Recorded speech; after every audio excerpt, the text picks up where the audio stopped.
নমস্কার নমস্কার। আমি শম্ভুনাথ কর্মকার, নদিয়া জেলার রানাঘাট সাবডিভিশনের অন্তর্গত পায়রাডাঙ্গার স্থায়ী বাসিন্দা।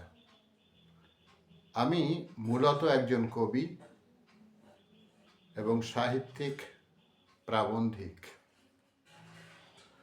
নদিয়া জেলার ধানতলা থানার রঘুনাথপুর গ্রামের লোক সংস্কৃতি ও শিল্প একাডেমির বিশেষ ডিজিটাল সংরক্ষণ অনুষ্ঠানে কবি কণ্ঠে কবিতা পাঠের জন্য আমার স্বরচিত কয়েকটি কবিতা আজ ঠিক এখন পাঠ করছি। এই ডিজিটাল আর্কাইভ অনুষ্ঠানে আমাকে আমন্ত্রণ জানিয়েছেন সংগঠনের প্রতিষ্ঠাতা সম্পাদক মাননীয় শ্রী অনুপ মণ্ডল মহাশয়। তার প্রতি রইল আমার কৃতজ্ঞতা ও ধন্যবাদ। আমার প্রথম কাব্যগ্রন্থ ছাইরাঙা পাখিটি আজ থেকে 12 বছর আগে বইটি প্রকাশিত হয়েছিল। আমার প্রথম কবিতা বিমোহিনী সভ্যতা। সভ্যতা, তোমার প্রকাশ আজ অনাহুত, তোমার অমূল্য মূল্যবোধ আজ মূল্যায়নের কাঠগড়ায়। আর আমরা সবাই বিচারক। সভ্যতা, তোমার যুক্তির শানিত ফলায় আমরা ক্ষতবিক্ষত হই। সত্যিই আমরা বুঝি না, তোমাকে মাটির তাল ভেবে কখনো ছুড়ে দিই একটু মজা পাবার আশায়। তুমি নিউটনের গতিশক্তি মনে করিয়ে দাও, চেতনা ফেরে কই। আবার মজা পেতে ইচ্ছা করে, আবারও পরখ করতে সাজ জাগে, যেমন জেগেছিল তোমার বুনো পিঁপড়ের। সভ্যতা, তুমি নিপাটকে হারিয়ে সুবোধকে ভাবিয়ে নিরেটের সাথে শুধু চলতেই থাকো। এ তোমার কোন রূপ অরূপ রূপের সভ্যতা? আমি অসভ্য বলে ভয় পেও না, মানতেই আমি অমান্য করি। তবে অদম্য নই, আদিম প্রবৃত্তি আজ তোমারই আলোকের নির্বাসিত। সভ্যতা, আমি বলি, না, শুধু আমি নই, আমরাও বলি, যদি নির্বাসন দাও তবে অমৃত পাঠ করে বেঁচে যাব, আর চলতেই থাকবো তোমার চলায়মান সিঁড়িতে, তোমার বিবর্তনের প্রবাহ ধরে। সভ্যতা, তুমি বিবরে থেকো না, শুধু রেভলন মাখানো ঠোঁট আর অ্যাসল্ট রাইফেল দিয়েই অবিজ্ঞের চেতনে দাগ কাটা যায়। সভ্যতা, তুমি অবিবক্ষা থেকো না, তুমি শিক্ষিতের অঙ্গনে প্রকাশিত হও। তোমার জন্যই হাপুস নয়নে চেয়ে থাকে ওই রামা খেদির দল, পরন্ত বেলার দিগন্ত ফাটানো ওই সৈকত হলুদ কঙ্করের দিকে।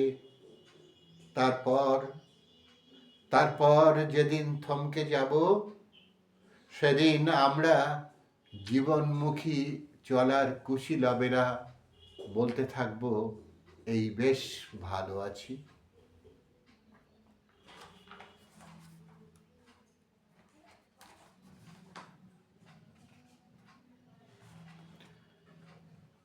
আমার দ্বিতীয় নিবেদন মূলত ছোটদের জন্য। ফুলকুড়ানি। 3টে বকুল কুড়িয়ে নিল মাটির থেকে তুলি, তাই না দেখে ঘন্টা বলে, এ কি করলি ফুলি? বেশ করেছি ফুল করিয়ে, কেন রে তোর জ্বালা? বাজিয়ে দে না ঘন্টা, আমি ফুল কুড়ানি বালা। মা বলেছেন শিউলি বকুল কুড়িয়ে নিতে পারিস, তবে মরশুমি আর গোলাপ দেখেই ভালোবাসিস। ঘণ্টা বলে ফুলচুরিতে ভয় করি নে আমি, পুজোর পরে আত্মপ্রসাদ দেবেই সত্যভামী। ওরে ঘণ্টা, এবার বুঝেছি গোলাপ যাচ্ছে কোথায়, ঘণ্টা বাজিয়ে বলেই দেব পাড়ার হেথায় ওথায়। আমার পরবর্তী নিবেদন কবিতা। কবিতা বাঁধনের কথা বলে, কবিতা মুক্তির সাথে সঙ্গত করে। কবিতা ছুঁয়ে যায় ভাসমান মেঘ, কবিতায় নিয়ে চলে জলকণার নির্ঝরে, খোঁজে আস্তরণের বাসর। কবিতা তুলে আনে মেঘনার গাংচিল, কবিতা নিয়ে চলে সন্ধানী নাবিকের অতল আবাহনী প্রেম নিলয়ে। ছাড়িনি কবিতা, ছাড়ে না কবিতা, মেঠো পথের কবিতা, দরদালানের কবিতা, বাঞ্জারা রমণের কবিতা, ষোড়শীর পলাশ খোঁজা কবিতা, বিবাগী ঘর ছাড়াদের কবিতা, স্পর্ধিত মিছিলের কবিতা। ভায়োলিনের করুণ আরতি ঈশান কোণে দৃষ্টি নিক্ষেপে বাধ্য করে কবিতা। সেই চর্যাপদ থেকে মন্দাক্রান্তার কবিতা আজ ঝংকার তোলে রুখা প্রান্তরে, কিংবা কিংবা মাখো মাখো ভালোবাসা খোঁজে পথিকের নির্জন প্রতীক্ষালয়ে।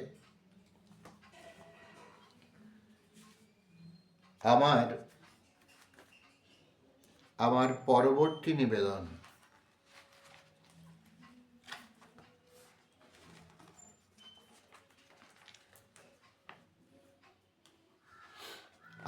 পরবর্তী নিবেদন নিজের মাকে নিয়ে লেখা। মা সেই সব দিনগুলো, ঠিক এই ফাগুনের দিনগুলোতে তেঁতুল গাছে ঢিল দিয়ে তেঁতুল পাড়তেই হবে। দল বেঁধে চলতো মিনিট ঘন্টা না মেপে ঢিল ছোড়া। দু চারটে পাকা তেঁতুল পেলে তো কথা বন্ধ হয়ে যেত আনন্দে। পরে এক ছুটে মায়ের কাছে, মা বলতো, খোকা তোর বাবাকে কিন্তু বলে দেব। গাছ পাকা কুলগুলো আজ অভিমান করে টুপটুপ করে ঝরে পড়ে। শিশু কিশোরদের ঢিল ছোড়াও আজ আর নেই, ওদের হাত আজ অতি ব্যস্ত মুঠোফোনে। 10 বছরের অনির, ওজন 50 কেজি, কি হাসি ওর মায়ের, মনে আছে? পুকুর ঘাটে গিয়ে কাপড় কাচা বল সাবান পায়ে মাখিয়ে মা ঝামা দিয়ে পা দুটো ঘষে দিত, আর ওই সাবানি মুখে মাখিয়ে মুখ লালচে করে চলতো সর্ষের তেল মাখানো। ওহ, সে কি জ্বালা! মাগো, ঠিক এই বসন্তেই তোমাকে মনে পড়ছে। মনে আছে তোমার 8-9 বছরের লিকলিকে সেই ছেলেটা কোলে উঠতে চাইতো? বায়না মেটানো মা, তোমাকে তোমাকে কি খুব মিস করছি। না না মা, অভিমান হচ্ছে, কেন কেন তুমি অকালে চলে গেলে।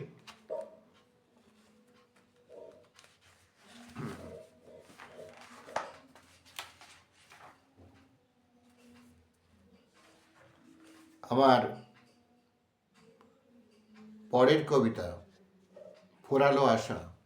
মাসির ভালো নাম চারুবালা দাসী, সকলেই চারু মাসি বলে ডাকে।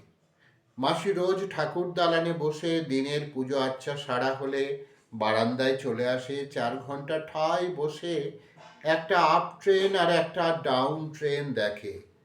এটা তার নিত্যদিনের খারাপ ভালো লাগা। দূর থেকে ফাঁকা স্টেশনটা দেখে আর তার একমাত্র ছেলে বাপুনের জন্য পথ চেয়ে থাকে। ভাবে এই বুঝি তার বাপন ছুটে চলে আসবে ঠাকুর দালানে, যেমন বাপুন ট্রেন দেখতে যেত আর চলে আসতো। দেখতে দেখতে 22 বছর পার হয়ে গেল, বাপুন আর এলো না। গায়ের সকলেই এখন বলাবলি করছে এই লাইনে নাকি আর ট্রেন চলবে না, রেল কোম্পানির লস হচ্ছে। একদিন সত্যিই সেই বিকেলটা চলে এলো। গায়ের প্রায় সকলে স্টেশনে হাজির। শেষ ট্রেন চলতে শুরু করলো। গার্ডবাবু ট্রেনের যাত্রীরা সকলেই হাত দেখাচ্ছে। স্টেশন ভর্তি লোকের চোখ ছলছল। ডুকরে কেঁদে উঠলেন চারু মাসি, হে ঠাকুর, আমার বাপুন তাহলে কিভাবে ফিরবে? শেষ ডাউন ট্রেনের হুইসেলের আওয়াজ মিলিয়ে গেল। সবাই ধরাধরি করে চারু মাসিকে ঠাকুর দালানে আশ্রয়ে নিয়ে এলো। আমার পরবর্তী কবিতা, এটা রবি মাস, 25শে বৈশাখ আসন্ন। সেই উপলক্ষে আমার এই কবিতাটি লেখা।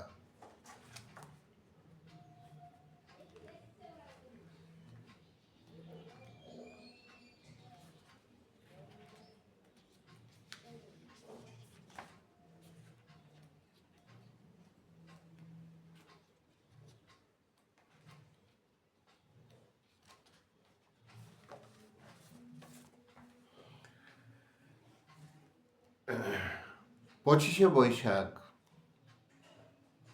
1433।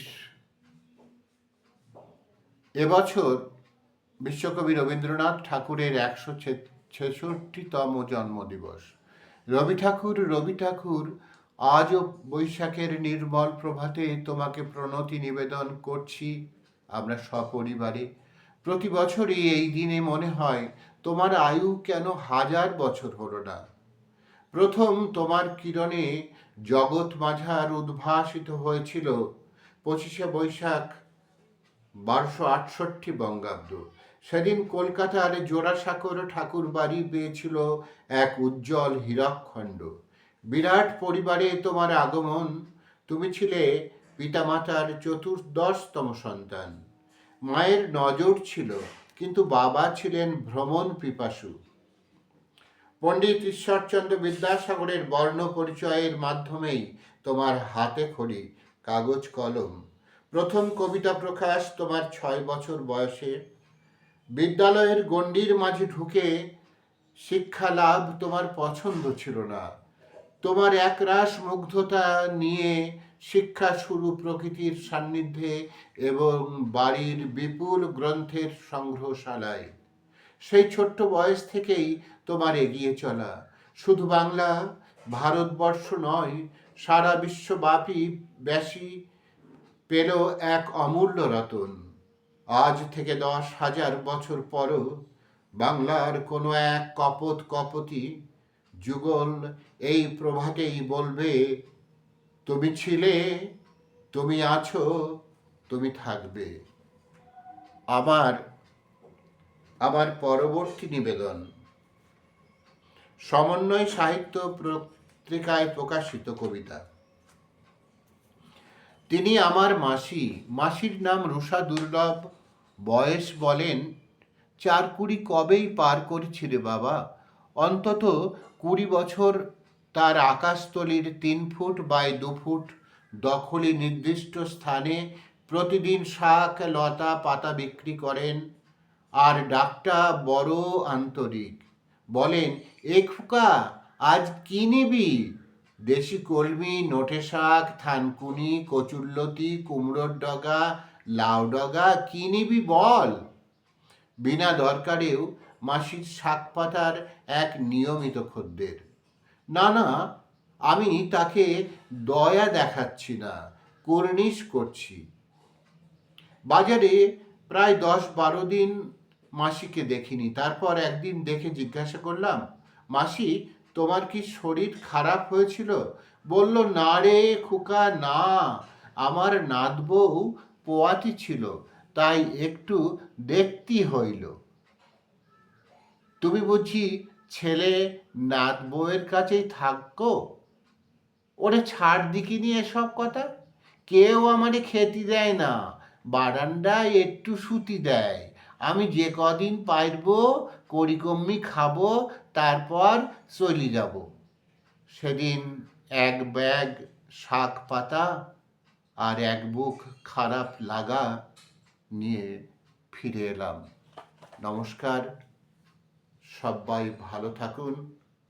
ধন্যবাদ মাননীয় অনুপ মণ্ডল মহাশয়কে। আমি তার এই ডিজিটাল আর্কাইভে অংশগ্রহণ করেছি, এটা আমার বিরাট প্রাপ্তি। ধন্যবাদ।